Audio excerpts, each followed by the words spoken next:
Welcome to the Influency Podcast. I'm Hadar, and this is episode number 39. Today, we're going to continue to talk about the voice in English.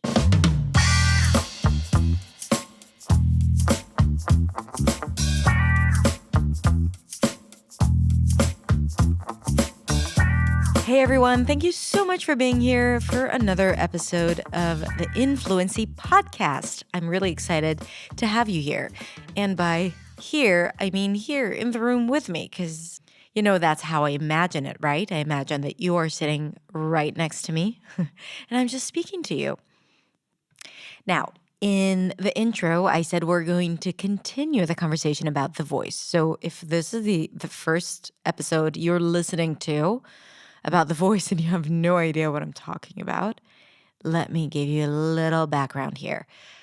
On Tuesday, I released a video about how to improve your speaking voice in English, an episode in a YouTube video. And that same day, I also had a live broadcast on Instagram about the voice and how we manipulate the voice in English and why we do that and what we can do in order for us to use the full potential of our voice. And I explained about the voice and how it works and what are the things that prevent us from using our voices fully.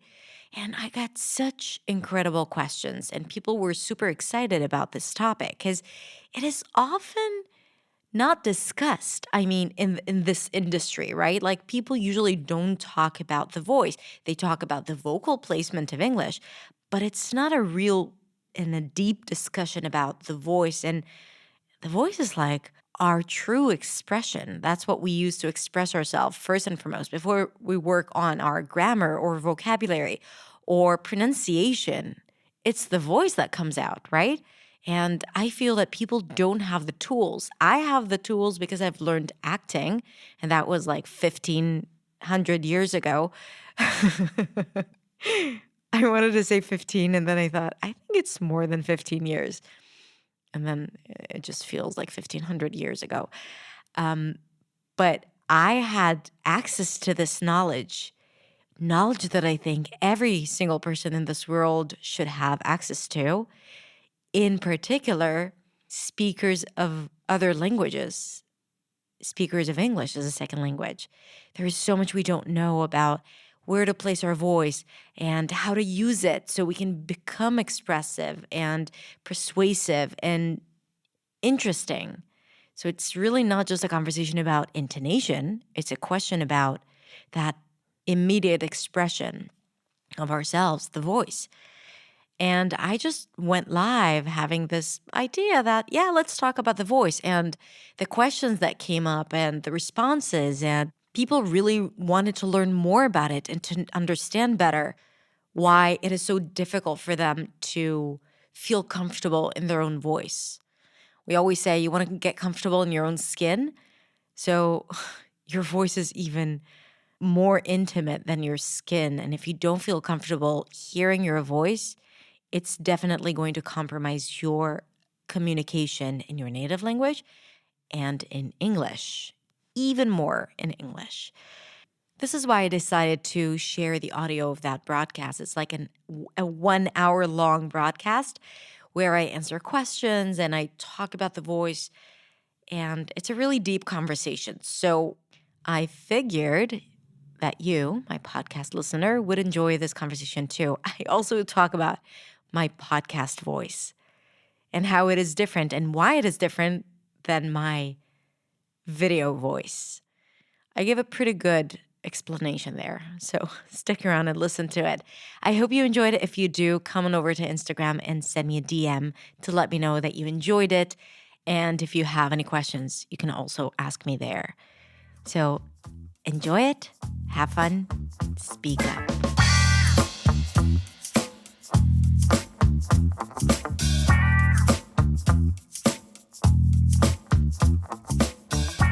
Hello. Nice to be here. It is Tuesday, and on Tuesdays we have coaching over coffee, and today we have voice over tea. Because tea is better for your voice. I'm kidding. Just do whatever feels good. Whatever feels good. Hi, everyone. I'm starting to see your names coming up. It's always really nice and fancy. I love it. I don't know if you know this, but today we're going to talk about the voice. And I said that, and then I swallowed the word the voice. This is a bad example of what you want to do with your voice. So you don't want to swallow the words like I just did. Dude, I'm not perfect. So today we're going to talk about the voice. See how I carried it over? See how more effective it was? That's what I was doing. I was giving you the bad example so you can know what to do and what not to do. I'm a very, very considerate teacher. And the reason why I wanted to talk about the voice is because I feel that people don't talk about it enough. And not only that we need to talk about it in the English learning industry, English as a second language industry, we need to talk about it in our native language as well, because the voice is something that we often feel that this is something that we're stuck with, and that's our voice, and that's it, and there's nothing we can do about it. But at the same time, the voice is one of the first things that you can change. And we often change it. We're just not aware of it, right? Have you ever noticed that sometimes your voice is just stuck and it doesn't come out? And you know that it's because maybe you're nervous or you're shy. Maybe it gets stuck. You start speaking and then it gets stuck, or all of a sudden you hear that this is your voice and there's nothing really you can do.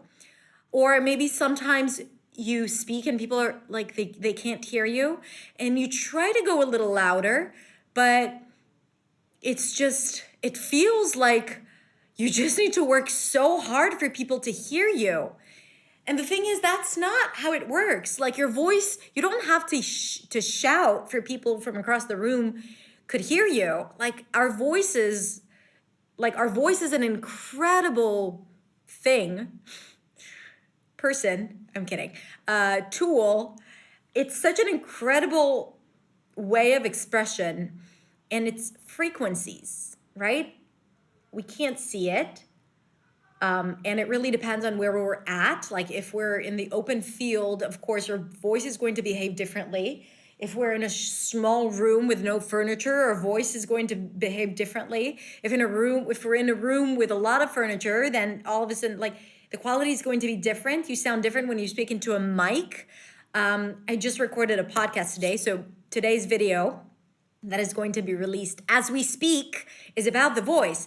And as I was recording the podcast for the video, I usually do an intro. I talked about the fact that when I speak to the microphone, that is right here, when I speak to the mic, my voice is different than when I speak to the camera, that when I speak to you here. So we do manipulate the voice all of the time. We just don't do it consciously, or most of us don't do it consciously. So if we can manipulate it subconsciously, why shouldn't we be able to do it consciously if we know that it serves us better and we are heard more? And yes, ultimately, if we work on our English and our grammar and pronunciation and fluency, vocabulary, everything's great. But if people can't hear us because our voice is too low, then what have we done with that? Right? What is the purpose of being a person that is able to speak if people can't hear us? And again, we want to know how to use our bodies. We have 2 feet, we walk on our legs. So we know how to use our legs. Great.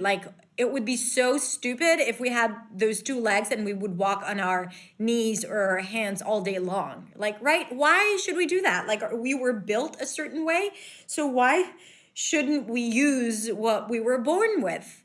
And this is exactly what I'm trying to get to when talking about the voice, because we have all these beautiful elements in our body that should allow us to resonate and to place our voice so it can carry over to people around you.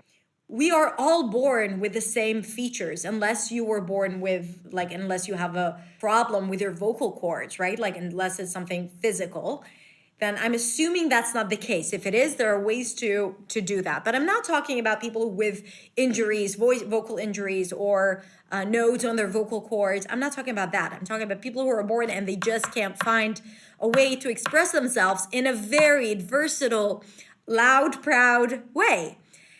And it's pretty much understanding how the voice works.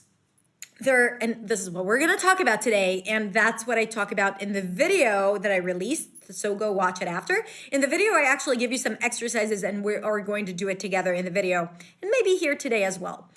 But I'm going to also answer questions that you may have for me.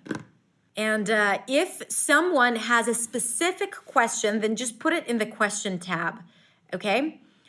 How do I manipulate when I'm feeling nervous? Okay, this is a really good question. So how does it work? Your voice is frequencies, and your voice is carried on your breath. You use your breath. If you don't breathe, or if your breath is not deep enough, your voice is going to be affected by it. So that's the first thing that affects your voice. And ideally you do want to be able to take deep breaths and to breathe into your belly. It's called diaphragmatic breathing. And if you do a little bit of yoga, you know what it means, that where you breathe into your belly rather than to your chest.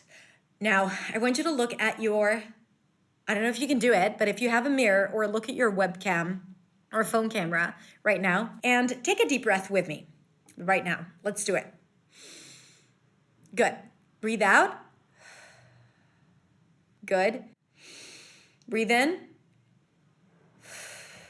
Breathe out. Now, when you breathe in, do you feel like this part is going up, your shoulders? Do you see this? Your chest? Or do you see that there is no difference really in your posture? Because right now, if you look at me, I'm taking a really deep breath, but you don't see my shoulders moving. You don't see me get taller, unfortunately, because I'm a little short. You can't tell, but I'm short. So this is why I decided to open a YouTube channel and not develop a career as a speaker coach, because then they would see that I'm really short. I'm kidding. Don't take me seriously. But when I talk about voice, take me seriously. So when I breathe in, I breathe into, right now I put my palm on my belly, and that's when you see something moving. I breathe in, I breathe into my belly, then my hand is moving. What happens is that I sink my diaphragm, right? Like I drop it down, and I allow more breath to come in into the space here, into my diaphragm. This is why my belly is going out. This is a much deeper breath. And then I'm able to inhale a lot more oxygen that will allow me to carry out longer sentences. And then I would have more breath to speak, because when I run out of breath and I keep speaking, I may start injuring my voice. Okay, so if I'm running out of breath and then I'm still continuing. Now, every now and then if you do it, that's okay. But right now what I'm doing, I already ran out of breath, but I'm still speaking. A lot of people still do that. And then there's this, right? Not healthy for your voice. Remember that. Like, this is not something that you want to do. You are, like, what happens is that you're starting to vibrate your vocal cords, and they start touching each other. And then you start injuring them. And this is where you feel this vocal exhaustion. And you feel like really tired and hoarse, and you may lose your voice. So it really has to do a lot with your breath. That's one of the things that I want you to pay attention to. So breathing in, and our faces turn red. That's right. It's not very good and not very aesthetic, especially if you put some blush on first, and then you're really, really red. Right? So you want to manage your breath, and you don't want to manage it. You just want it to happen naturally. If you look at little kids, how they breathe, you see their bellies moving. But then we grow up, and then we start manipulating our breath, and then we start breathing into our chest. And that really, really reduces. Also, first, it creates a lot of stress, because you inhale less oxygen. And the more oxygen you have in your body, the less stressed you are. So when we breathe in deeply, then you actually inhale and you get more oxygen into your body. Now, one more thing that might affect the quality of our voice is our nervous system. And I talk about it in the video today, but like when we're nervous, right? Like when we're with a friend, especially when it comes to speaking English as a second language. So let's agree that your voice might be different. Our voice is different in English than it is in our native language. And it's okay. Because first, English has a different placement than your native language. But maybe that's not the real reason why we change it. We change it because sometimes we think that we need to change it, and we change it, we manipulate it. So maybe it's a little higher, it's a little lower. So pay attention to that. And sometimes we're just nervous about speaking. We don't feel like ourselves, and then we change the voice, and then the different voice creates more tension, and more tension creates more tension, and that affects our voice even more. And then we get stuck, or we kind of like, the voice is not there. It's really kind of, it feels like there's something there blocking your voice from being heard. For example, what I'm doing right now. Okay, like, and then for me to be heard would mean that I would have to push my voice, which is A, not healthy for my voice, B, it doesn't sound natural, doesn't sound good, and C, you would really get tired really quickly. And I think I'm red now. I love my brown complexion, so you don't see me getting red really easily, but I do inside. Right? So it happens to us. Why does it happen to us? Sometimes it's just ideas as to how we need to speak English. Sometimes it's just habits. Sometimes it's that nervous energy that we have because speaking in English makes us nervous. But that's a different story. Like, we need to tackle that, and we need to work on the confidence and the mindset. And you guys know I have a lot of videos about that. So if this is something that you struggle and you don't know, you're not familiar with those videos, then go to my YouTube channel and check out the playlist where I talk about confidence, mindset, and all of that, because that could help too. Because when you're less nervous, obviously it would affect your voice. And I just want to give you the example of, let's say you're sitting with a friend over a glass of wine, and that friend is, speaks a different language, so you communicate in English. And you feel comfortable with your voice. You're okay. Like, you don't judge yourself. You don't feel that you are not heard, and you don't feel like your voice is injured. But then the next morning, you attend a meeting and you speak for 30 minutes. And after that, you're like, I don't want to speak for the rest of the day. And you feel like your voice is hoarse. You've lost it. You even lost your voice. You feel exhausted, and you feel like your voice was not present. And it just shows that the mental state that you are in really affects the quality of your voice. And breathing in deeply can help you with that nervous energy that you experience. So it's not only to support your voice, it's also to get into a state where that nervous energy doesn't affect your voice for the worse.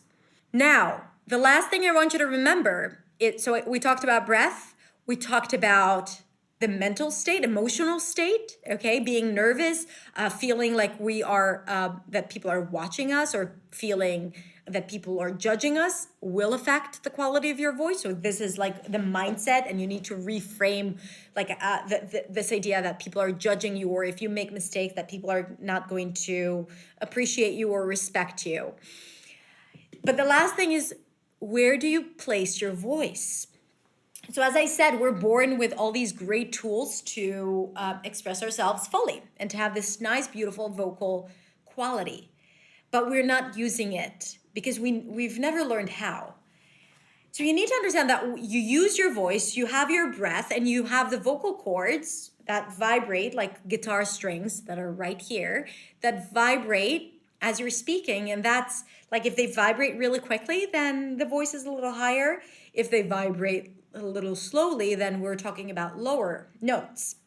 But in addition to high notes, low notes, we also have the place where the voice resonates. What does that mean? If we think of a ukulele versus a cello, these are two instruments and they look the same idea, right? But they sound completely different. One has a really high voice sound, and one has like a deep, low sound, right? The cello. Why is that? That's the resonance box, because the cello is a lot bigger to hold it like this, right? And the ukulele is really small. So the resonance box of the ukulele is a lot smaller than the cello. This is why the sound is different, even though it's pretty much the same instrument, strings and a wooden box in a certain shape. And why is the shape like that? Because it creates that nice resonance. Our bodies are created the same way. We have, the voice cannot exist in if it's just like the frequencies of the voice. What we hear is the result of the voice bouncing back and forth between walls. So as a result, we need to understand that the voice needs spaces to be heard, to be expressed, to sound, for people to hear it.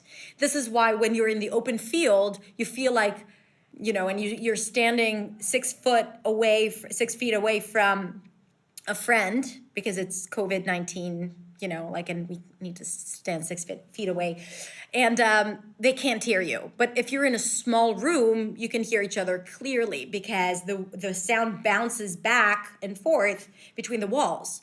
So it's a lot louder. You haven't changed your voice, right? But it's what happens as your voice comes back to you.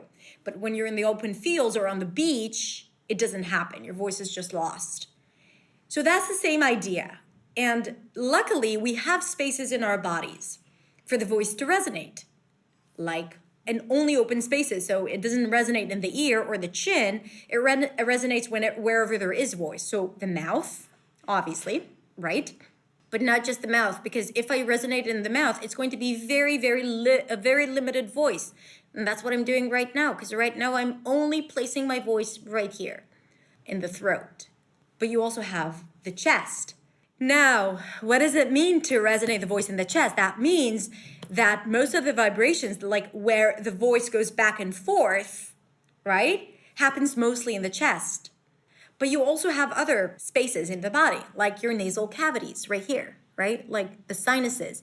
Here, there are a lot of spaces and the voice likes to resonate here as well. If I bring my voice here, so let's try this. Let's try to do this.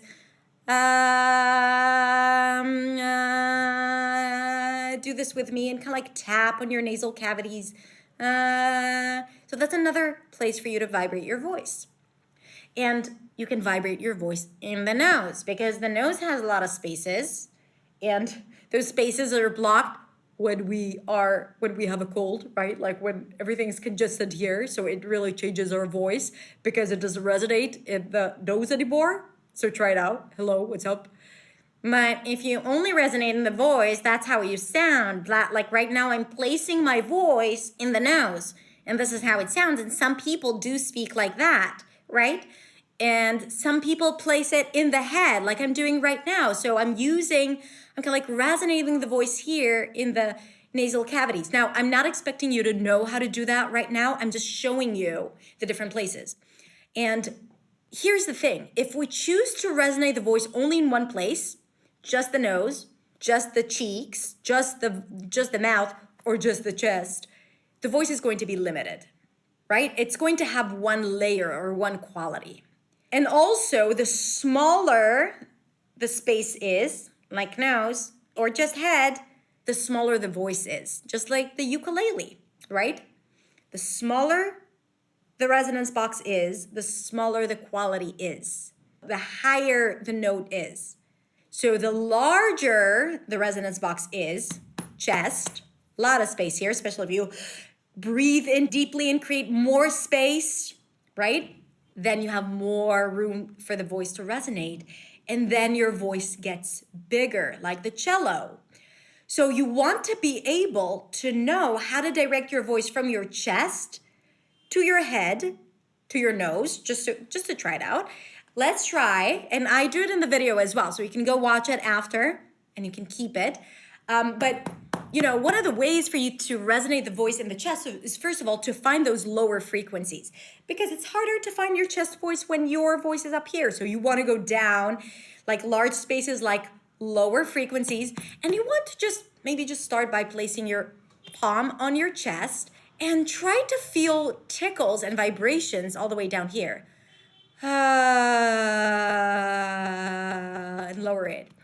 And one of the things that you want to do is to wake up all this area by kind of like tapping on your chest and bringing your voice, kind of like freeing the voice that is locked in a very small space here, maybe here in the throat, and you want to bring it here. So start tapping on your chest and put thumbs up if you're doing it with me, just so I know that I'm not alone.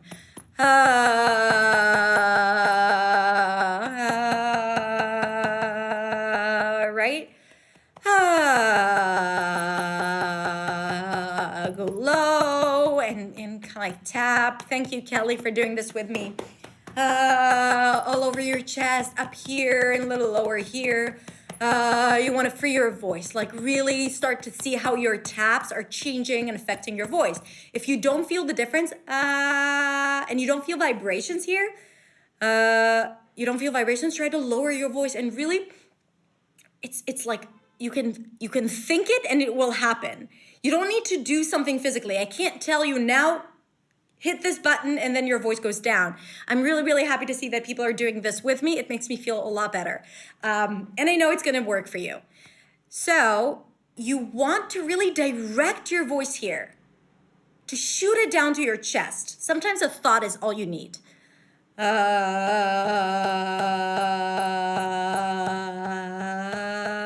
Maybe go a little higher. Now we're going to the mid-range. And here, the voice in the mid-range likes to be here. Your chest, your mouth.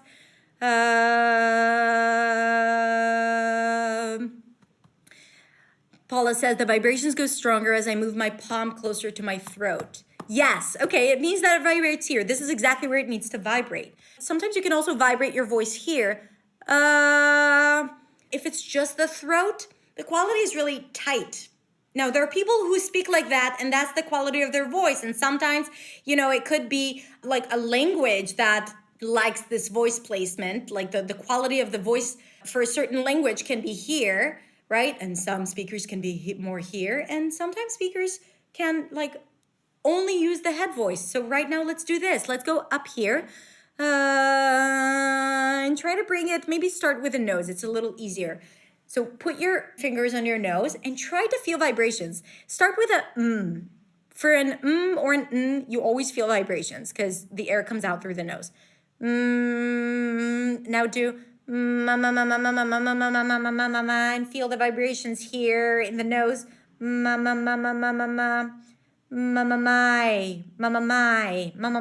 now just try to speak like this, where the air keeps coming out through your nose and the voice mostly vibrates here. Now, if you put your hand on your chest, you won't feel any vibrations. But if you bring it back here, you'll feel vibrations. So beautiful. I'm always in awe by this. So you bring it back here, but now when you bring the chest, you don't feel any vibrations. But now if you bring it back to the chest, 1, 2, 3, 4, 5. Let's do it together. 1, 2, 3, 4, 5. Chest. You want to feel it here. 1, 2, 3, 4, 5. Only nose. 1, 2, 3, 4, 5. No. And then you don't feel so many vibrations in your nose. Now, if you only speak here, let's try it out here. So if you speak with your with your head voice, right? If for those of you who sing, it's like, right? It's when you speak here. Hi, Saskia. How are you doing? So this is your head voice, right? And it's something that is nice to have.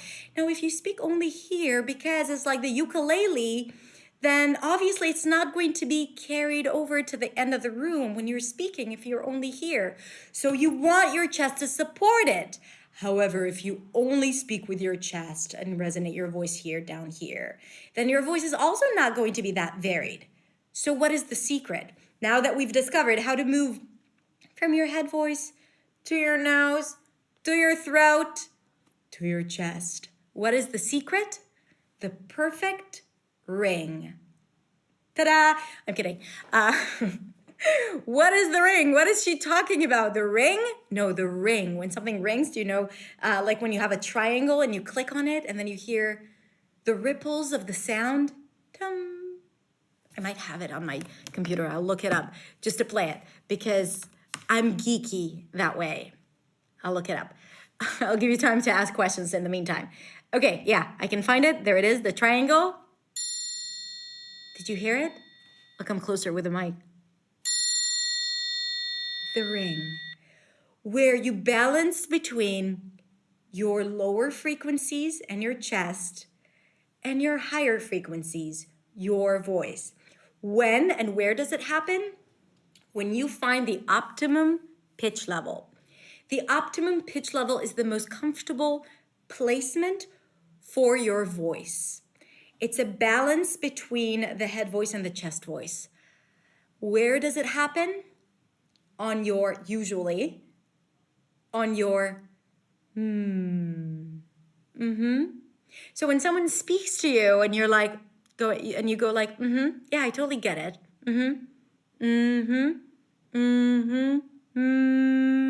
And when you speak here, this is usually the place that balances both the chest and the head. Because when your voice is down here and it's too low, below your optimum pitch level, it might be too low and stifled, stuck. And when it's up here, it might not have that backup, that power, that confidence, oomph. I said oomph, that was like Hebrew. Oomph. Now I use the American sound, right? You have that oomph, that's the lower tones. So you don't want to, ideally, you don't want to get stuck in one place. Now, a voice is a very sensitive issue because, of course, it has cultural, the culture you grew up in has its impact, right? Like in some cultures, and I talk about it in today's video, in some cultures, it is not allowed to speak out loud, to speak up, to raise your voice. So this is considered to be the norm if you speak that way. Let me know if you come from a culture where speaking loudly, like I am right now, is considered inappropriate. And let me know if when you grew up, people kept shushing you and telling you that you need to be quiet. Because if that happened to you, of course it's going to affect your voice. Of course it's going to affect the way you express yourself and how comfortable you feel with speaking up and being heard, right? And hey, I'm here. The thing is, Iran, yeah. The thing is that English is very expressive, vocally expressive. And good communicators are very expressive. You have a lot of variation and you go from up to down and it doesn't happen in all languages. So when you walk into English, you need to be able to use these features so it serves you. Remember, it's not about your listeners. It's not about the people who see you. It's not about the people who judge you who say, yeah, he or she sound American, good job. It's not about sounding American or British or Australian. It's about owning up that space of spoken language, allowing your words to be carried over and to communicate like a professional. And it doesn't mean if you work in English or you don't, to communicate like you deserve to communicate. Now, in Russia, yeah. Okay, so if you were as a kid, people told you to be quiet. So obviously, and it's true that in the Russian language, you do hear that people, I'm not sure it's related. It's also the quality of Russian in and of itself, but the quality of people and women in particular who speak not just Russian, many different languages, but women in particular tend to have softer voices and tend to focus the voice in the chest, in the head, not because it's our physical features, okay? It's not a physical trait to have a head voice if you're a woman. Look at me. I don't have a head voice. It's just the quality of my voice and the tendencies and the culture I grew up in and my training, because I have trained as an actress and we had vocal training, okay? So I have learned how to use my voice. So you need to understand that having a head voice is not because if you speak a little higher, it's not because you're a woman, that's your voice. You can control it. You don't have to if you don't want to. So culture has something to do with it. Speech patterns, even in the US. Okay, someone mentioned here upspeak. I think it's Paula. But someone mentioned upspeak where you go up at the end of sentences. And sometimes it's great because it's not intimidating. And people feel more comfortable when we speak that way. The question is, how much does it serve you when you need to be authoritative and confident and certain? Because going up and using that really softer voice doesn't create any, it doesn't trigger people as much as going down, being assertive.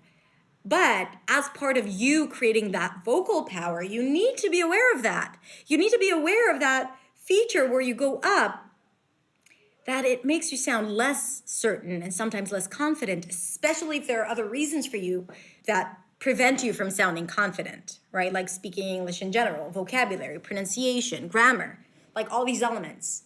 So we do deal with a lot of things when communicating in English. So you want to find that perfect ring. We said that hum place. This is a place where we want to train our voice or to start using our voice when speaking. So you can do something like, hey, it's nice to see you. Hey, it's nice to see you, right? And then if you hum and go into, hey, it's nice to see you, and your hum is a little lower, then you want to ask yourself why, what that happened. One more thing I wanted to say about cultural differences, like I said, that women sometimes tend to have a higher tone.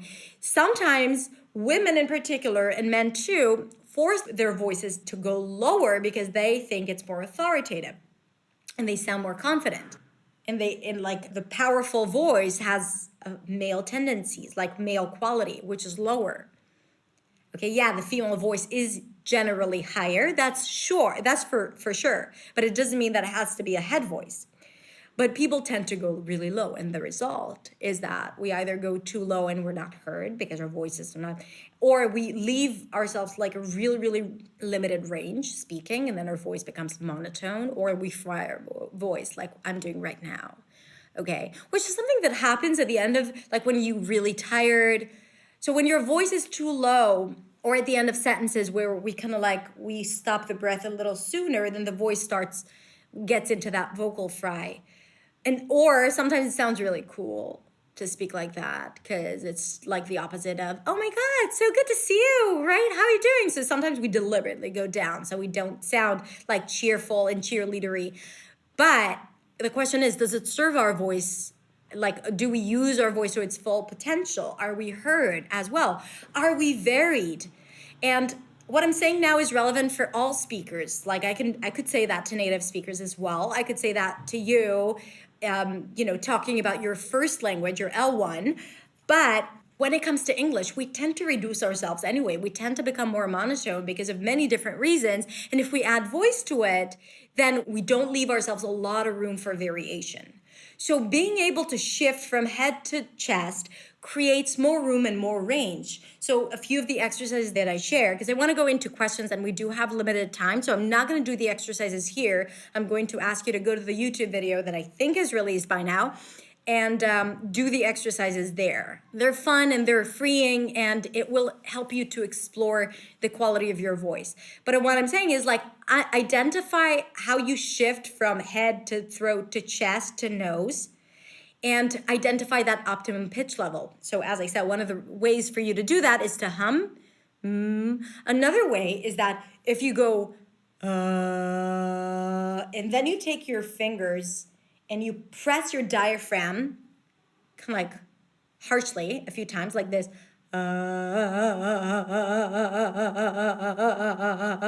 Do it with me. Go to your lower tone. You see how you shift from like your lower tone to that's usually the optimum pitch level. And then you stay there, and then you want to find out what that voice is and how it sounds, and then just stay here for a little bit. And then you want to use your head voice sometimes, like you want to use your chest voice. So you want to move from head. What?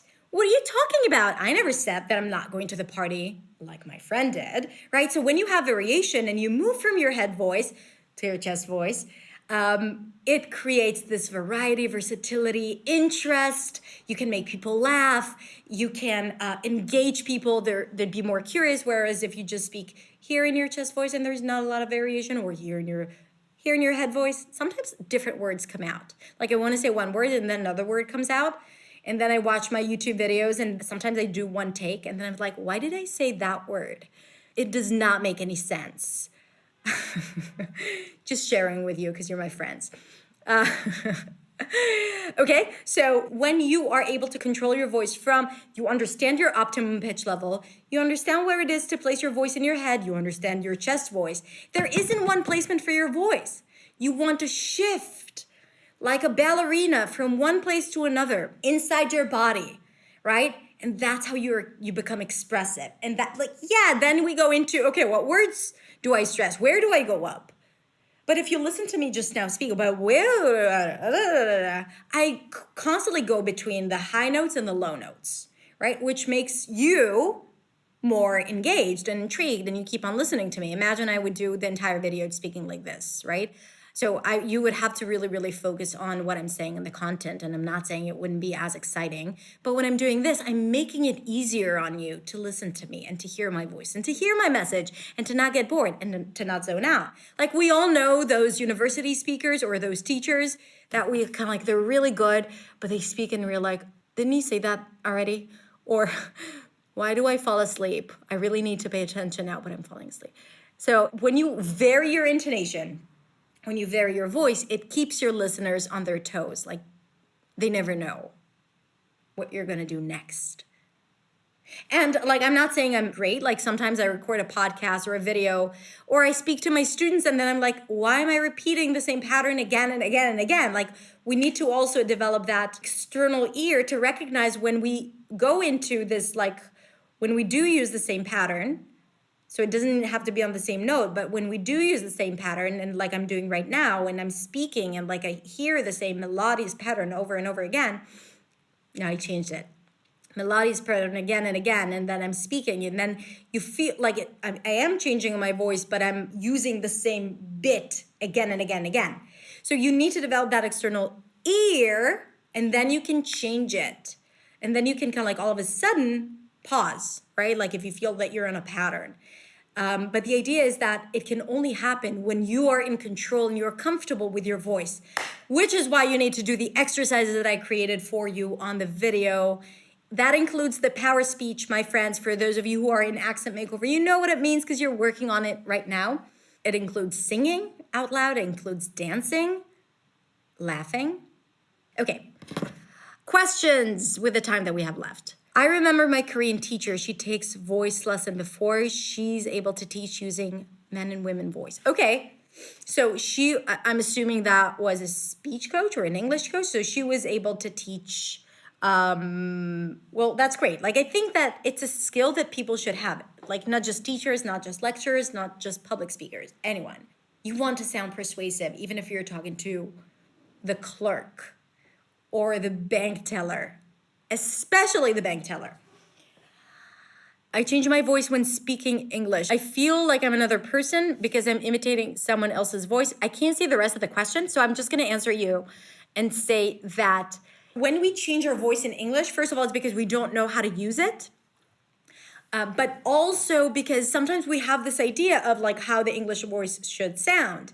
And there are a lot of teachers out there who teach you how to sound in English, and I feel that sometimes it's doing a disservice to non-native speakers because if you don't know how to control your voice and you don't have that flexibility and confidence, so then you try to restrict yourself into, okay, they say it's in the chest, great, and then you like go just really, really low and you're like, I don't understand why it's not working for me, or I don't understand why I'm not feeling like myself.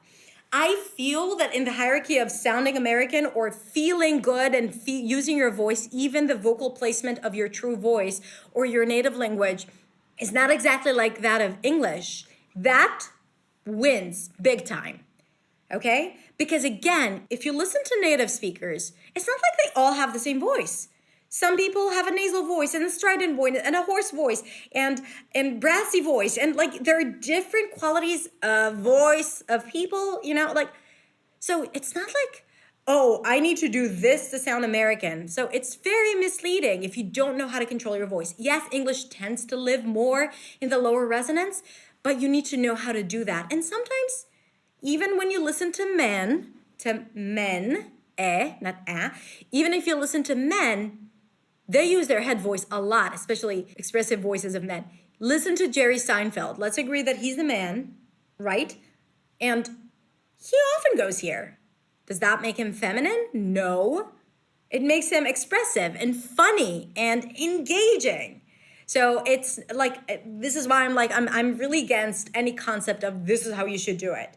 You have to understand where you are coming from. You have to understand your native language and your ability to use your body. So I know what I'm saying now is a lot more confusing because I'm not telling you this is how it is, do it. I'm saying I'm giving you something a lot more broad. What I'm offering you is the ability to control it and to make it your own and not to push yourself into a box that makes you sound not like yourself and makes you feel uncomfortable with who you are. Because that's a lot worse. Because if you don't feel like yourself, it's going to affect your fluency. You'll get stuck. You'll start making mistakes. You'll judge yourself a lot more. You'll feel like people are judging you a lot more. Okay? So sound like yourself, even if it's not the perfect placement for English, but sound like yourself. Feel good. And then get comfortable with more places in your body, right? More qualities of your voice. And then see how you can make your own. It's like learning pronunciation. At first, your pronunciation is really, like when you try a new sound, it feels really weird. It doesn't feel like yourself. It doesn't feel like you'll ever be able to do it. What are people going to think, right? And then you do it again, again, again. Then your mouth doesn't know to do anything other than that. And then you make it your own, and then you start using it spontaneously. Let's see another question. How can you adjust your voice? Well, I think watch the video that I released today on YouTube, and that's how I teach you how to move from one placement to another, which is pretty much what we talked about. English has huge flexibility. Lovely to hear others saying this. Yes, absolutely. It's huge. It's so beautiful. If you listen to, what's compelling about great speakers, we don't know it. We're just drawn to people who speak well, right? We're just they're so good. You can't stop. What is it that makes them so compelling and so great? It's the variations, the versatility. It's the flexibility. It's the unexpectedness. I don't think you can say that, but I just invented it. Unexpectedness, right? That you don't know what's going to come next. So you're constantly eager to hear. And you know what's important because they help you know that by slowing down, by going higher in pitch, right? That's what makes it so it's easier for you to understand. You don't need to decipher. Wait, what was that? When everything is kind of flat and monotone, everything sounds like it's equally important. And then your brain is like, after a few minutes, you're like, I don't know. So it's also easier to understand. Another question. Would you say that you have a podcast voice? Are you talking about my podcast voice? It happens to be here. I didn't prepare it in advance. I didn't know that that's going to be your question. I don't have a podcast voice. It's my intimate voice, if that makes sense. I said at the beginning, when I record a podcast, I have my headphones and every little thing that I make, I hear it immediately, right? So the fact that I hear it, I'm in my own head. So I automatically lower the quality of my voice and it is softer. Because if I'm going to shout, my ears are going to explode. So obviously it affects the way I communicate. So the technology causes me to change the voice and I hear it and I'm much more in control because I see every time I'm doing something how it sounds. When I speak to the camera and the mic is far further away from me, then I need to project. So yes, usually when I project, my voice is a little higher, right? So I carry it over because if I'm going to be here, you're not going to hear me as loudly. Right now, my microphone is here, so it's not going to change much. But if you were sitting across the room from me, then you wouldn't hear me as well as you would if I would be speaking up here, right? Raising the pitch, but at the same time, if I would only go here, you wouldn't hear me either. So I'm projecting my voice, therefore I'm changing my voice when I'm speaking to the camera or I'm speaking in class or I'm speaking in a live right now, not when I'm speaking to the camera. If my girls are sleeping in the other room and I'm speaking to my partner, I wouldn't be projecting my voice as I would. I would be using my podcast voice. But I'm not manipulating. I'm not creating this sexy voice that, I feel people would want to hear. It's just my relationship with the voice and the equipment that I have here causes it to change a bit. But it's okay, right? I don't feel it's not my voice. Do you put it on the podcast too? Yeah, the video of today is going to be on the podcast. Is it normal our lips to hurt after spending a long time practicing English? Yes and no. If you've been practicing only ooh, you, food, and you're not used to rounding your lips, then yes, it's okay. But if you're practicing the TH and your lips hurt, or you're just speaking, then it might be because you're holding extra tension in your lips that you shouldn't, or in your jaw, right? Same thing happens if you feel a lot of tension here. And then you need to ask yourself, am I holding tension in places I don't need? It's very important for your voice too, because when you hold tension in places you don't need, it will affect your voice. It does create tension. Tension brings tension. Tension in your body, tension in your soul, tension in your mind will create tension in your voice. Tension in your muscles will create tension in your voice. How long does it take to get comfortable with one's English voice? I don't think it needs to take much if you're doing the right exercises and if you're giving yourself the permission to speak. By the way, there is a podcast that I recommend about the voice called Permission to Speak. And I want you to look it up, and it's really, really good. I'm going to create a post about it really soon, but it's about the voice quality, vocal hygiene, powerful voice, and I highly recommend it. They do not talk enough about the voices, like the voice of the non-native speaker, which I might actually write to them and tell them to discuss it more, but I think it's really interesting. What should we do when we are out of breath? First of all, breathe in. Don't get to a place where you're out of breath. If you're out of breath, that means that you haven't been taking pauses and catch breaths. A catch breath is, okay, so a deep breath at the end of the sentence, or you want to think of it as if like you're writing an email and then you're at the end of the paragraph, you can take a deep breath. Drop your diaphragm down, and you like breathe in. However, like sometimes in the middle of a sentence, if you have a really long sentence, you see what I just did? When I speak in the middle of the sentence, and I know that I still have a lot to go, and I don't want to run out of breath, so I take a little catch breath, which is what I did now, and I keep on speaking. So it's not really noticeable, but now it was, because I didn't need it. But I want to take those catch breaths when I feel like I'm running out of breath, when I would put a comma, okay? That would be the intonation. Something else is coming up, I take a quick breath, and I continue, and then I take a deeper breath when I have put a period at the end, okay? Like I have this intonation as if something is, or I want to take a pause for emphasis. So taking catch breaths. But sometimes we kind of like feel like we're hyperventilating, and we feel like we have too much breath. That's because we're taking too much. Like we take a lot of breaths because we feel like we need it. We get nervous, especially when we get nervous, and then we have too much air in our body. My recommendation then would be just to slow down a bit. To slow down, to take it easy, to allow yourself to breathe, maybe to acknowledge the fact that you're nervous. It happens, especially when you're speaking in public, even if it's a Zoom call and all of a sudden they ask you something and you need to answer it, and then you feel like you're running out of breath. Sometimes it's just because you have a lot of breath. So slow down and kind of like speak on your breath slowly, and allow yourself to calm your breath down. Because when your breath is balanced, everything's a lot easier. Okay, how do I manipulate my voice when I'm feeling nervous? So usually it becomes a little, either it's like we stuff it down. It feels like we don't want to take a lot of space, audible space, right? So it's kind of like people who are really tall, especially teenagers who are really tall, you know how they always hunched over because their friends are shorter than them? I was that friend. If I haven't told you yet, I am short. So like, you know how they're hunched over, they don't want to take up a lot of space. It happens as well. Like we do it subconsciously, so we kind of like make our voices a little softer because we're ashamed of our maybe accent or mistakes, or maybe we don't really want to be heard, but we have to speak, so that's how we manipulate the voice. Or sometimes we get nervous, and this is how we start speaking. Like we just push the voice, and it sounds like really loud. Okay, that's another way of manipulating the voice. And then I would kind of like breathe in and remind myself of that optimum pitch level, of that perfect placement of the voice. Okay, so always remember, where is your zero? Where is your starting point? Where was your voice as a kid when you were laughing, right? And you had that like wholehearted laugh. Where was that voice placed? And that's the voice that we're looking for.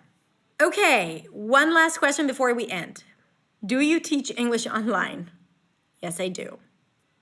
How to breathe between thought chunks. Well, it's pretty much what I said. If it's a place where you can't take a long break, catch breaths like that, and then it would go into your chest. But when you end an idea, you want to make sure that you fill it up so you're able to carry it through. So when you take the catch breaths, it's not because you ran out of breath. If you run out of breath and you take a catch breath, that's not going to be enough. like what happened to me now, right? Like I ran out of breath. I had to pause to breathe in. But if I'm speaking, I still have a lot of breath, but I would take a catch breath just to allow me to carry over until I get to the end of the sentence. And sometimes I still have more breath, so I might need to exhale and then take a deeper breath. Okay, if I feel like I already have a lot of breath. How can I start liking my voice? I love this question. I'm going to end with that question. You can start liking your voice by liking your voice, by changing the thought that originates inside your head that says, my voice is not good. My voice is weird. My voice is funny. My voice is bad. I have a bad voice. I have a funny voice. That thought creates the feeling of not liking your voice. So if you want to have the feeling associated with liking or loving your voice, you need to start with a thought that is a positive thought about your voice. Now, I'm not doing do the work, explore your voice, find where you're comfortable, make sure that you're not manipulating your voice. But at the end of the day, it's not something external, because I'm sure there are people who have the same voice quality as yours that love their voices. I would just tell you, it's not a secret. People tend to not like their voices. People tend to not like their voices. People hear their voices and they cringe because the way we hear ourselves in our head is really different than how it actually sounds outside. So when we hear it recorded or when we hear a video, we feel like, is this my voice?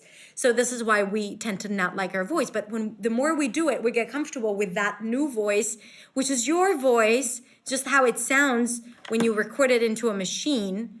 So don't have a lot of ideas about your voice. Just start loving it and do whatever you can to gain that power and strength and confidence, right? Because at the end of the day, your voice is your true expression, and you want to have that. You want to have this feeling like you do take up that space and you do have your presence and people hear you. But for people to hear you, they need to have your voice get to their ears, right? So let's take care of that first. And just tell yourself right now, I am learning to love my voice. I'm not saying I love my voice, because then your brain would be like, I don't, what are you talking about? But I'm learning to love my voice. I'm learning that my voice matters. I'm learning that people love my voice. I'm finding out. I know that it is possible to love my voice. And we will end with that. Thank you so much for being here. I love you all. It was such a pleasure talking to you. I love that you are excited about this. And if you want, I will do my best to create more content around voice and about vocal power and presence. And go watch the video on YouTube. I hope it's up, but if not, it will be soon. And take care. Stay healthy. Stay safe. I love you all.